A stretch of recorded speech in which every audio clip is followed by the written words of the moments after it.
फिरो का तारुफ।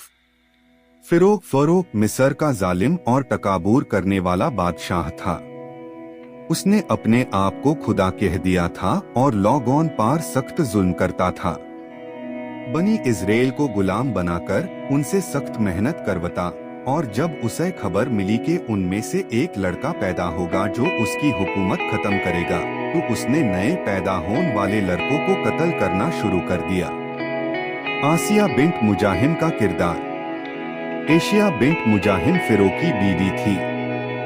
रिवायात के मुताबिक वो निहायत नेक, रहमदिल और ईमान वाली औरत थी। वो दिल से जुल्म पसंद नहीं करती थी। जबरदस्ती शादी का पासी मंजर। रिवायात में आता है कि एशिया किसी आम घराने से थी और फिरो ने अपनी ताकत और हुकूमत के जोर पर आज से निकाह किया।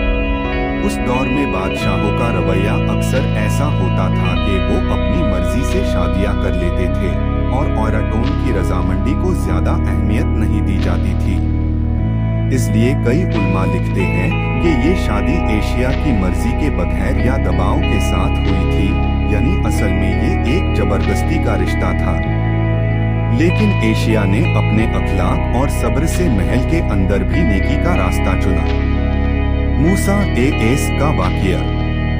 जब हजरत मूसा एस पैदा हुआई और उनकी वालिदा ने उन्हें दरिया में संदूक में रखकर छोड़ दिया, तो वो संदूक फिरो के महल के पास जा लगा।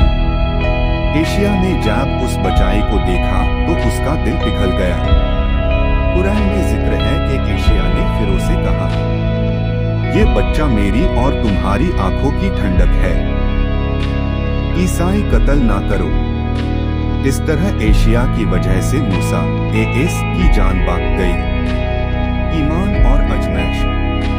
जब मूसा एस ने नबूवत का ऐलान किया और फिरो को अल्लाह की तरफ बुलाया, तो एशिया ने चुपके से अल्लाह पर ईमान कबूल कर लिया।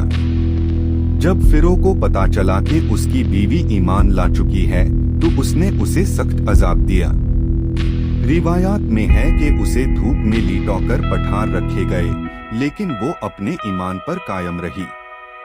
कुरान में एशिया का जिक्र मिसाल के तौर पर किया गया है, सूरह अत-तहरीम 66:11, जहां वो अल्लाह से दुआ करती है, आए मेरे रब, मेरे लिए जन्नत में अपने पास घर बना दे और मुझे फिरो और उसके अमल से निजात दे। अंजाम। एशिया ने ईमान की हालत में जान दी और इस्लाम में उन्हें सबसे अजीम औरतन में शुमार किया जाता है। हेड्स में आता है कि दुनिया की बेहतरीन औरतन में उनका नाम लिया गया है।